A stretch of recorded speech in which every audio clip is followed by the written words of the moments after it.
जम्मू और कश्मीर के union territory बनने के बाद ये पहले राज्यसभा इलेक्शंस थे। असल मुकाबला चौथी सीट के लिए था। पूरे दिन की पोलिंग के बाद नताइज बिल्कुल वैसे ही आए जैसे उम्मीद थी। जब बीजेपी चौथी सीट के लिए लड़ रही थी तो किसने क्रॉस वोट किया, किनके वोट्स रिजेक्ट हुए और कौन था जो उनके साथ मिला हुआ था। तो सवाल ये उठता है, बीजेपी के 4 एक्स्ट्रा वोट्स कहां से आए? ये बढ़ते हुए इनवैलिड वोट्स और क्रॉस वोटिंग का पैटर्न अब जम्मू और कश्मीर के सियासी दायरों में सवाल उठाता है।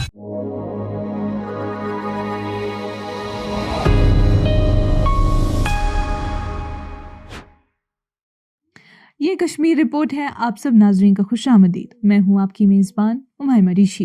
नाजरीन, 2019 के बाद होने वाले पहले राज्यसभा इलेक्शन में जम्मू और कश्मीर नेशनल कॉन्फ्रेंस JKNC ने 3 सीट्स जीतकर अपनी पोजीशन बरकरार रखी, जबकि बीजेपी ने 1 सीट हासिल की। बीजेपी के उम्मीदवार के 4 अनएक्सपेक्टेड वोट्स सेक्युलर ब्लॉक से मिलने के बाद हॉर्स ट्रेडिंग यानी वोट खरीदने बेचने के इल्जामात लग गए। इस इलेक्शन में 4 सीट्स के लिए इनडायरेक्ट वोटिंग हुई थी। पहले से ही मालूम था कि रूलिंग JKNC के पास 3 सीट्स जीतने के लिए कंफर्टेबल नंबर्स हैं। बीजेपी के खिलाफ तमाम नॉन बीजेपी पार्टीज और इंडिपेंडेंट लॉ मेकर्स JKNC के साथ थे। 4 सीट्स के लिए 3 नोटिफिकेशंस जारी किए गए थे। 2 नोटिफिकेशंस में 1-1 सीट थी और तीसरे में 2 सीट्स। असल मुकाबला चौथी सीट के लिए था। पूरे दिन की पोलिंग के बाद नताइज बिल्कुल वैसे ही आए जैसे उम्मीद थी। NC ने 3 सीट्स जीती और बीजेपी ने 1। पहले इलेक्शन में JKNC के सजाद अहमद किचलू, जो किश्तवाड़ के एक लीडर हैं, ने अपनी नॉमिनेशन जीती। उन्हें 56 वोट्स मिले। दूसरी नोटिफिकेशन के इलेक्शन में JKNC के सीनियर लीडर और नॉर्थ कश्मीर के चौधरी मोहम्मद रमजान ने सीट जीती। उन्होंने सबसे ज्यादा वोट्स हासिल किए और उनके हिसाब से ये JKNC के लिए एक जबरदस्त जीत थी। तीसरी नोटिफिकेशन के इलेक्शन में JKNC के शमी ओबरॉय ने 31 वोट से जीत हासिल की। इसी इलेक्शन में पहले सीट के कुछ वोट्स दूसरी तरफ ट्रांसफर हुए, जहां बीजेपी के सत शर्मा ने 32 वोट से जीत हासिल की और JKNC के डार को सिर्फ 22 वोट्स मिले। 48 साल के सत शर्मा, जो एक संजीदा और शांत मिजाज सियासतदान के तौर पर जाने जाते हैं, ने पर्दे के पीछे रहकर ज्यादा वोट्स हासिल करने की कोशिश की। आखिरकार शर्मा ने 4 एक्स्ट्रा वोट्स हासिल करके अपनी जीत पक्की कर ली। बीजेपी के सोर्सेज के मुताबिक ये 4 वोट्स कुछ इंडिपेंडेंट्स और कुछ पार्टीज के मेंबर्स की तरफ से आए। क्योंकि बीजेपी के पास अपने आप के सिर्फ 28 वोट्स थे, ये बात साफ हो गई कि 4 लॉ मेकर्स ने उनका साथ दिया। इस दौरान सजाद लून, जो पोलिंग से दूर रहे, ने इस पूरी प्रोसेस को फिक्स्ड मैच कहा। उनका कहना था कि अब तो मैथमेटिकली भी साबित हो गया है कि एक फिक्स्ड मैच था। NC ने तीसरे कैंडिडेट के लिए एक्स्ट्रा वोट्स क्यों डाले? उन्हें सिर्फ 28 या 29 वोट्स की जरूरत थी, लेकिन उन्होंने 31 वोट्स डाले। जब बीजेपी चौथी सीट के लिए लड़ रही थी तो किसने क्रॉस वोट किया, किनके वोट्स रिजेक्ट हुए और कौन था जो उनके साथ मिला हुआ था? रिपोर्ट्स के मुताबिक 88 वोट्स में से 87 वोट्स डाले गए, सिर्फ एक मेंबर ने वोट नहीं दिया। AAP के महराज मलिक, जो अभी पब्लिक सेफ्टी एक्ट यानी PSA के तहत जेल में है, ने भी अपना बैलेट पोस्ट के जरिए भेजा। JKNC के पास अपने 41 वोट्स हैं। उसके एलाय कांग्रेस के पास 6, PDP के पास 3, CPIM और AAP के पास 1-1 और फिर 7 इंडिपेंडेंट्स हैं। ज्यादातर इंडिपेंडेंट्स को इलेक्शन के दौरान चीफ मिनिस्टर उमर अब्दुल्ला के साथ पकौड़ा चाय पीते हुए देखा गया, जिसका फोटो उन्होंने खुशी से ट्विटर पर भी अपलोड किया। लेकिन उमर अब्दुल्ला ने फौरन इस बात का जवाब दिया। JKNC के तमाम वोट्स चारों इलेक्शंस में बिल्कुल सेफ रहे और उनके इलेक्शन एजेंट ने खुद हर पोलिंग स्लिप देखी। उनके किसी भी MLA ने क्रॉस वोटिंग नहीं की। तो सवाल ये उठता है, बीजेपी के 4 एक्स्ट्रा वोट्स कहां से आए? कौन से MLAs ने जानबूझकर अपने वोट्स इनवैलिड कर दिए, गलत प्रेफरेंस नंबर मार्क करके? उनका कहना था कि क्या उनमें इतनी हिम्मत है कि वो सामने आकर मान ले कि उन्होंने बीजेपी की मदद की जब उन्होंने हमें वोट देने का वादा किया था? कौन सी मजबूरी या लालच थी जिसने उन्हें ये फैसला लेने पर मजबूर किया?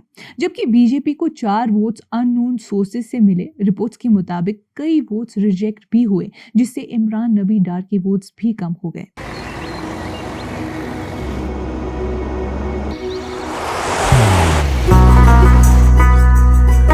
मोहब्बत वही जो दिल से हो, इबादत वही जो दिल से हो, दुआ वही जो दिल से निकल आए, बात वही जो दिल से कही जाए, दोस्त वही पक्का जो दिल से साथ निभाए, रिश्ता वही बेजोड़ जो दिल से जोड़ा जाए। दिल से ही तो होते हैं इरादे चट्टान से, दिल से ही तो बनते हैं घर खाली मकान से।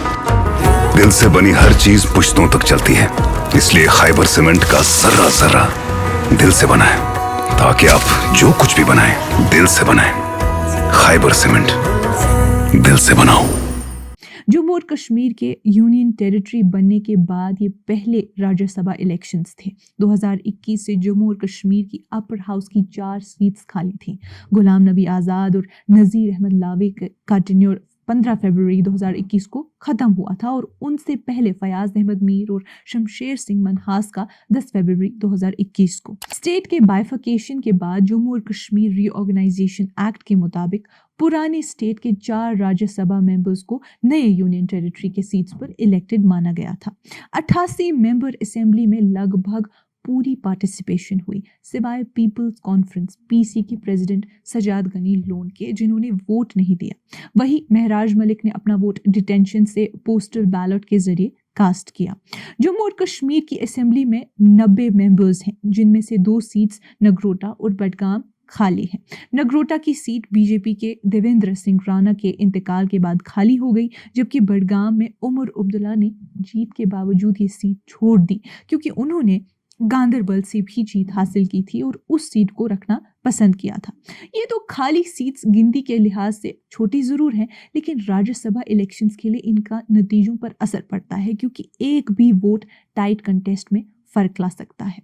नेशनल कॉन्फ्रेंस एनसी, जिसे Congress, People's Democratic Party PDP, Communist Party of India Marxist CPIM और कई इंडिपेंडेंट्स का सपोर्ट हासिल था, के पास मिलकर 58 वोट्स थे, जिससे उनके लिए 4 सीट्स जीतना मुमकिन लग रहा था। इन्हीं नंबर्स के सामने बीजेपी के लिए मुश्किल मुकाबला था। उनका भरोसा सिर्फ कुछ इंडिया ब्लॉक के एमएलएस के क्रॉस वोटिंग पर था, ताकि वो एक सीट भी जीत सके। रूलिंग अलायंस के पास तीसरी और चौथी सीट के लिए 29 वोट्स थे, जबकि बीजेपी के पास 28 वोट्स थे। वोटिंग से पहले तमाम इंडिपेंडेंट एमएलएस ने खुले तौर पर जेकेएनसी का साथ देने का ऐलान किया। इनमें शेख खुर्शीद यानी इंजीनियर रशीद के भाई और शबीर कुले भी शामिल थे। शेख खुर्शीद का कहना था कि वो नेशनल कॉन्फ्रेंस को ही वोट देंगे बीजेपी के खिलाफ। यूसुफ तारिगामी, जो एंटी बीजेपी कैंप के मजबूत सपोर्टर हैं, उनका भी यही कहना था और वो समझते हैं कि बीजेपी ने जम्मू और कश्मीर के लोगों के हुकूक और उनके कॉन्स्टिट्यूशनल गारंटीज का साथ नहीं दिया। हालांकि जेकेएनसी और कांग्रेस के दरमियान सेफ सीट को लेकर थोड़ा तनाव था, लेकिन बाद में सब ठीक हो गया जब डॉक्टर फारूक अब्दुल्ला ने सोनिया गांधी और मलिक अर्जुन खारगे से मुलाकात की। कांग्रेस लीडर जीए मीर का कहना था कि बीजेपी ने हर कोशिश की आउटकम को बदलने या नया फ्रंट खड़ा करने की, लेकिन मैंडेट बिल्कुल साफ था, लोगों ने उन्हें रिजेक्ट कर दिया। हाँ, एक सीट पर नतीजा नए एमएलएस के वोटिंग पैटर्न पर डिपेंड करता है। अगर उन्होंने कोई गलती की तो फर्क पड़ सकता है, वरना ये 4 सीट्स लोगों के इरादों और सेक्युलर पार्टीज की यूनिटी को दिखाती है।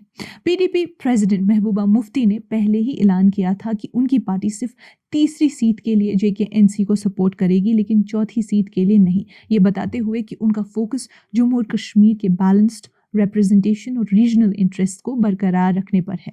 इलेक्शन के दौरान एक अजीब पैटर्न देखा गया। इनवैलिड वोट्स का नंबर हर राउंड में बढ़ता गया। पहले राउंड में 1, दूसरे राउंड में 2 और फाइनल राउंड में 3, यानी कुल 6 वोट्स इनवैलिड रहे। पहले राउंड में जेकेएनसी के चौधरी मोहम्मद रमजान ने बीजेपी के अली मोहम्मद मीर को 58 वर्सेस 28 वोट्स से हरा दिया और 1 वोट इनवैलिड रहा। दूसरे राउंड में एनसी के सजाद अहमद किचलू ने 55 वोट्स लिए, जबकि बीजेपी के राकेश महाजन को 29 वोट्स मिले, 1 वोट उनके काउंट से ज्यादा, जिससे क्रॉस वोटिंग का अंदाजा लगाया गया और 2 वोट्स इनवैलिड थे। फाइनल राउंड में एनसी के शमी ओबराय और इमरान नबी डार ने बीजेपी के सच शर्मा के खिलाफ कंटेस्ट किया। शर्मा ने 32 वोट से जीत हासिल की, जबकि उनके पास असल में सिर्फ 28 वोट्स होने चाहिए थे। ओबरॉय को 31 और इमरान नबी डार को 21 वोट्स मिले, जबकि 3 वोट्स इनवैलिड गए। ये बढ़ते हुए इनवैलिड वोट्स और क्रॉस वोटिंग का पैटर्न अब जम्मू और कश्मीर के सियासी दायरों में सवाल उठाता है और इलेक्शन की ट्रांसपेरेंसी पर नई बहस छेड़ता है। नाजरीन, आज की इस कश्मीर रिपोर्ट में इतना ही। बाकी मजीद मालूमात के लिए बने रहिए कश्मीर लाइव के साथ।